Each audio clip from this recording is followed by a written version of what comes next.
To be honest with you, Mama, we as the healers have been we have not been in good terms with the taxi drivers. That's the honest truth. In such a way that yes, they are allowing us now, at least because they are now used to Uber, Bolt, and InDrive to the hailing companies. At least they are allowing us now to drop off where they have maybe taxi ranks and all that. But you cannot pick up because we understand that they have been there. They have been the older brother to us. We are a new baby in the industry, and we understand that if you go and pick up someone at the rank, it's like we are taking business away from them. We understand it, but if we are being honest, things have not been easy for us, and we have clashes there and there and there. But as I was saying, they have been understanding that we are the new baby, like South Africa and all that. Then with coming to a meter taxi industry, which is more like us, we are almost doing the same thing as the meter taxi. Things are not good. As a result, if you can go to what you call Postman in Pretoria, you cannot pick up there, you cannot drop off there. But we had a meeting with them. We spoke to them and we said to them, okay, you know what? We understand that you've been here for a very long time. Can we please at least uh, have a space somewhere which is Minar and Paul Kruger, where we are picking up our clients and dropping them off, so that we can not have any altercation or any what you call disturbance, mhlawumbe disturb as you have been here for a long time. But if we are being honest, asikabe bikho free in many things. There are many things that we have not esingekho free ngazo. But what can you do? We're the new baby on the planet. All right. We have another caller, Anonymous from Johannesburg. Thank you for speaking to us this evening. Go ahead. Hello. Hi, good evening, Anonymous. Please share your views with us. Hello. Hi, Anonymous. Hello. I can hear you loud and clear. Hear me? Yes, please go ahead. Okay. Yes. Man, we're having a problem with our taxi drivers. You know, 90% of our taxi drivers does not obey the rule of the road. And you know what happens is then they just come in front of you, they overtake, they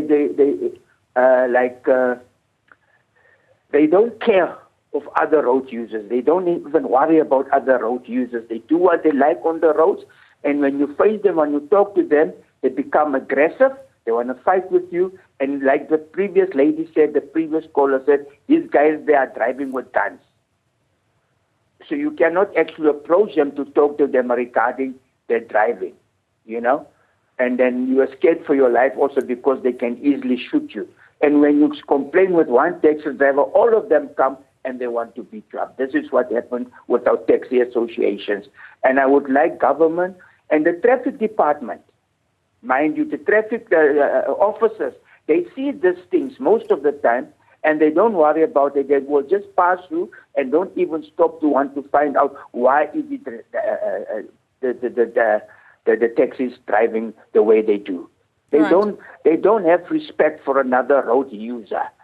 And I think that is where all the accidents coming from. And most of the accidents that is happening is because taxi drivers. Right. So thank you, Anonymous. Just come to... Okay. Yes, that's very clear, Anonymous. Let's go to the Transport Department, Gauteng Department of Roads and Transport, Mr. Mpia. again, we've spoken to a passenger, we've spoken to a road user, and the underlying sentiment, actually it's very clear that there seems to be reluctance when it comes to government in intervening in this issue where it appears that the taxi drivers are a law unto themselves. How would you respond to these callers who've just really outlined what their concerns and fears are? Yeah, no, thanks. Look, I think the chair portfolio made succinctly an observation on driver behavior. And absolutely not. Government is not sitting back on, intervening and making sure that there are repercussions. Firstly, for behavior that is on the road where people are mistreated. In Gauteng, a practical example is when we had a report of some taxi association blocking a bus.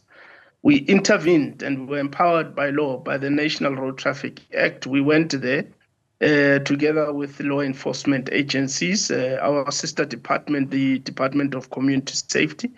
We impounded those vehicles that were blocking the bus, and those vehicles were taxi patrol vehicles. We impounded about 12 of them.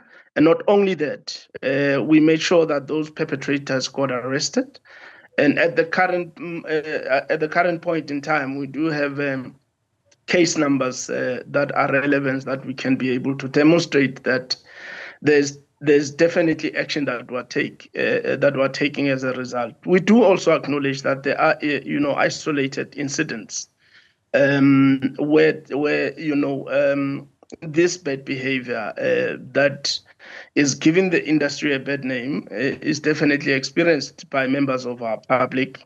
Where we are able to, be brought to the attention of those incidents, we definitely take charge. I think we were very clear, even in the previous instance where an incident happened in Mpumalanga, where the taxi patrols were trying to stop a motorist that would have picked up a passenger or a relative along the way.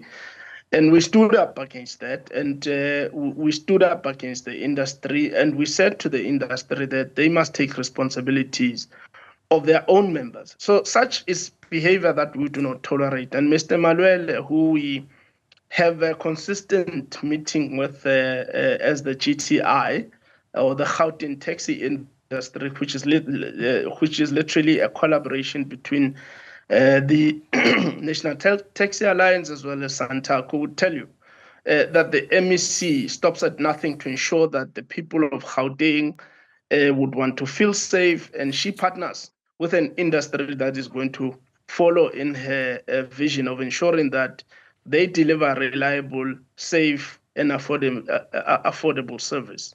Right, we'll leave it there for now. We'll take a short break. When we come back, Mr. Selamulela, perhaps you could talk to us about what work you're doing in Parliament in terms of oversight. That's the chairperson of the Portfolio Committee on Transport. Do join us. We'll be back in a moment. Welcome back to News Feed PM, the late edition. On the show tonight, we're asking you what you make of the state of public transport in South Africa. Go ahead, share your views via WhatsApp on 072-110-5584, or you can call us on 010-594-6010. We have a panel that is helping us delve into these dynamics and understand what is happening on the ground. But you at home have been sending us WhatsApp messages. We have one from Ian McFarlane. He says it is time that the minibus taxi industry is regulated to stop the continued destruction and violence of the competition that the public transport systems offer to the taxi industry. It is time the government acknowledges their failure in containing the continued violence that the taxi industry is reaping on the public transport sector companies. Again, echoing the sentiments of some of the callers that we had earlier, Anonymous says, the state of public transport in South Africa is a pressing concern. The country's public transportation infrastructure is inadequate, unreliable, and often unsafe. Right, more reactions coming through WhatsApp. Stephen, I wonder which Stephen this is, says it's a mess because the leadership and owners of taxis are greedy and just dumb, and they always have stupid laws Davidson, every section has its taxi squad. Right, reactions that we're getting from you on WhatsApp, you can continue to have them coming. For now, we have Spiwe on the line from Komane. Very good evening to you, Spiwe. Thank you for joining in the conversation. What is your view? Hello, ma'am. I think this thing, we can all see that it is attributed to the taxi industry. That is my view as well. You see, I am in the Eastern Cape. I will talk about the Eastern Cape. Other callers spoke about their province, which is Gauteng, what they experience there. If you can check in there's Idutwa and Butterworth, the Intercape buses there and other buses always have to be escorted out of the towns and the whole area. In fact, the courts gave an order that the police must escort those buses in the Eastern Cape. I don't know which court, but I think it was the High Court. That shows that there is a problem between the buses and the taxis in the country as a whole, which needs to be resolved, because it's not a thing of that started yesterday. Ma'am. I am one of the people that had a bad experience. If I'm not mistaken, sometime in 2000, there's a bus called Luvalo buses. I'm not sure, somewhere in Transkei. We were traveling from King. That bus was shorted by the taxi people in the early hours. There's a place called Showberry coming from that side of King Williamstown between, I'm not sure if it's Gombo or Mount Frere. We were shot at. Even the driver and the other driver, they were injured there. That was a long time ago. So that shows you that this thing does not come from yesterday. My brother is a driver of a bus as well. He said his friend told him that on the R63, the buses of Badela do not go through the R63. Otherwise, the taxi people there will stop that bus and intimidate those people. So it's a very, very big problem that we have with the taxi industry. And you can just see that these people, they have the arrogance, and the arrogance that they get, you can just see that they have people in high places that they know that they depend on. So nothing is going to be done to them. So we need law enforcement to work effectively here. This thing does not happen very often now in KZN. Why? Because we have been seeing it in the past day in KZN. What is different? So we need, as a country as a whole, that law enforcement must just do their job. And there must be integrity management of even the officers of the law, traffic and police who are operating, who are having taxis, because those are the other ones that are causing problems for us in this country. Absolutely, Spiwe. Thank you for sharing that harrowing story with us. Obviously, it's a cause for concern. Let's now go to Mr. Slamulele, that's the chairperson of the Portfolio Committee on Transport. I mean, it's quite clear that there's a huge problem that's been long running here. Can you tell us what you know about the safety of public transport, particularly buses in the Eastern Cape? I'm sure Spiwe would love to know. Look, the challenge of the intra-modes of transport disagreement is a matter that we are seated with, and I don't think it can only be isolated to the province of Eastern Cape. Whereas it is there, what is important for us is what is it that we have done in as far as lawmaking is concerned. There are two important things that since 1994, the Parliament of the Republic, working with the government in terms of the department, has worked for. First, to ensure that there is coexistence of various modes of transport by passing various pieces of legislation, including Land Transport Management Act, Road Traffic Management Act, and other pieces of legislation that ensures that the rules are defined in terms of various modes of transport and who can do what, when, and how. And I think Mr. Mcha has been was very correct in terms of articulating what they've been doing in terms of implementing the laws that we've been passing as Parliament. That's what we're doing. And to underscore another important point, if you allow me, that Rala has raised, of the challenge that is happening with the new mode of transport that is coming in terms of e-hailing. As you'll be aware, transport system or the transport is equally subject of evolvement that is currently happening in terms of technological wise and so forth. That is why you have a new mode of transport. I must indicate to the people of South Africa that we will be, from the Parliament point of view, in this financial year, looking into how best do we come with the laws that regulate a coexistence and onboard the e-hailing system into the main transport system as part of the ecosystem, and ensure that the challenges that the colleague is raising are actually resolved. What is important here, my sister, is how do we ensure that the laws are there, but how do we ensure that the law enforcement is responsive in as speedy as possible? Where their transgression, how do we ensure that the culprits are taken to book as speedily as can be possible, so that we send a message out there that we will not tolerate any intra-mode of transport violence that may raise its rear head. Like I earlier said, we come a long way as a country in terms of the inter-modes of transport violence in this country, the taxi industry violence, the taxi bus operator violence. We cannot allow ourselves to go back.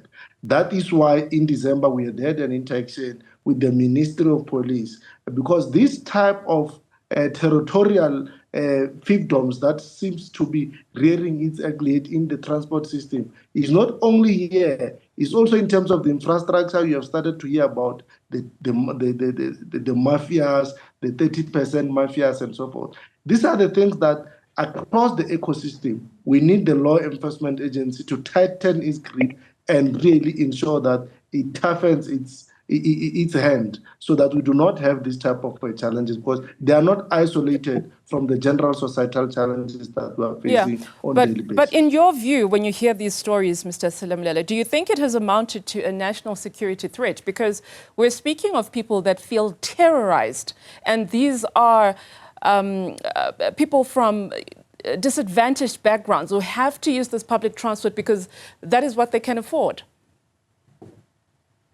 Twice this time, we have come out strong as Parliament. First, when the incident that Mr. Mcha was speaking about, in terms of what we have seen in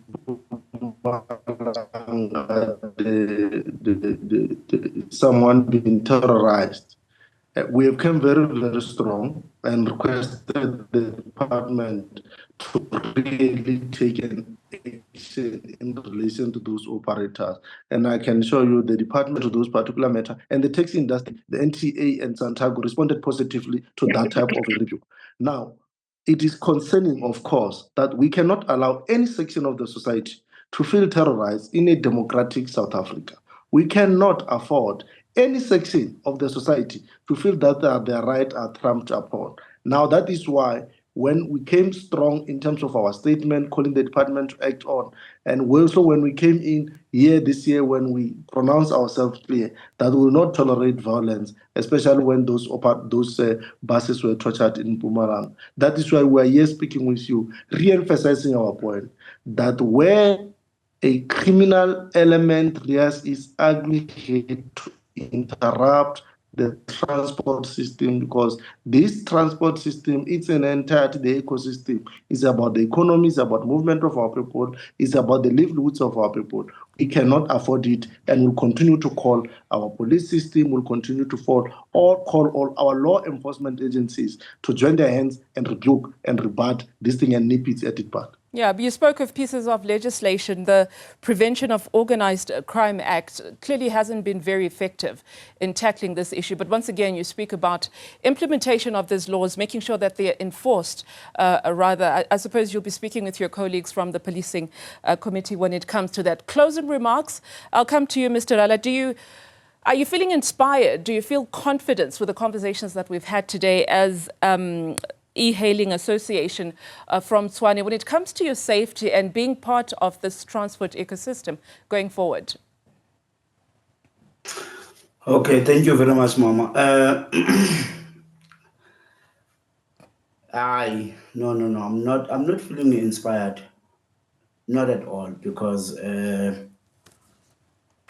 okay, let me put it this way. When it comes to the taxi industry, for us, I think the taxi industry, if we are being, even my colleagues, if they were here, they were gonna agree with me. The taxi industry has been, at least nowadays, as I've said before, that they tend to learn that we are the new baby in the industry, and they are even using us at night when they are going to their grooves and their shenanigans, if I may put it that way. They've tend to understand that we are the new baby in the crop, in the what you call a new baby in the industry.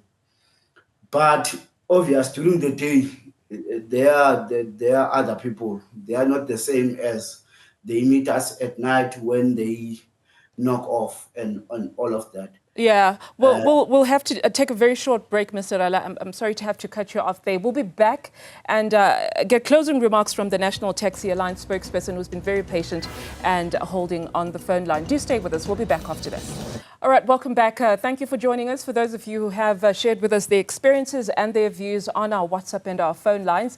Just closing remarks from our panel now. I'll come to the Department of Transport and Roads and Transport. Mr. Mpia, what would you like to part with today, especially with the people that have been phoning in and sharing their concerns with you as government and really pleading with your intervention when it comes to their safety on the roads? Our assurance really is the fact that as a government of Gauteng, as a people-centered government, will definitely be on the side of the people no matter what happens. And the MEC has assured the people of Gauteng through many platforms that she stands with them. And that is, very evident in many decisions that she has taken. And perhaps maybe just to say something about the e-hailing space, what should be a point of inspiration to the leadership of the e-hailing, my colleague who's on call, is the articulation that has been profoundly made by the Honorable Tate Slamulela, to say that there has been parliamentary processes that have taken place. As a matter of fact, there's an expedited amendment act that has been signed by the president last year, which really, takes into account the evolution of the transport of transport and the integration of the e-hailing. We're pleased to announce that the minister is at the final stages of the regulations that she will be taking to different provinces. And that on its own should, assist the e-hailing industry, take them into confidence that government definitely is taking them into cognizance. But of course, we do take note of the security issues that they are raising. And as the government of Gauteng, the MEC has even, created what is called a crisis committee that sits bi-weekly. We said this past Friday, and she has given instruction that we must sit again this coming Friday and involve also the e-hailing industry, the scholar transport, taxi industry, so as to put part of the backlogs around the operating licenses and give everyone a platform to engage their government. All right, Mr. Malele, thank you for your patience. What is your parting words with, especially with the e-hailing association that is saying, we are new to this party, would like to coexist with you. How can you make it so that we can all sit at this table in a peaceful manner? Oh, yes. Thanks for welcoming me once more. You would have heard in his articulacy the collaborative effort that's been made between the e-hailers and the taxi industry. So relations are improving in that regard, and we would like to encourage that to happen.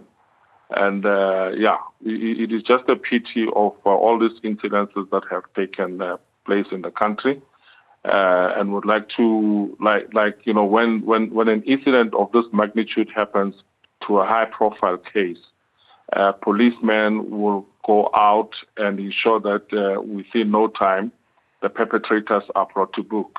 So I think the same vigor and zest should be, given to the taxi industry, or rather to the public transport sector, as and when there are challenges of this magnitude, that law enforcement should go out there and ensure that lives are saved. It's just a pity that we've lost lives, and we are so sorry that the people have lost their lives. And as we have already done, we pour our heartfelt condolences to those that have lost their lives and to their families and to everyone else who would have been affected by the spate of violence. Yeah, a huge thank you to my panel tonight that took time to speak to us. I certainly appreciate it. Mr. Mpia, that's from the Department of Roads and Transport. Mr. Theo Malele is from the National Taxi Alliance spokesperson who was speaking just now. Mr. Wandisile Rala, West E-Hailing Association, and Mr. Donald Silamulele, chairperson of the Portfolio Committee of Transport. We'll leave it there for now, but we have another caller who is really dying to say something to us this evening. Anonymous from Pretoria, what would you like to share with us?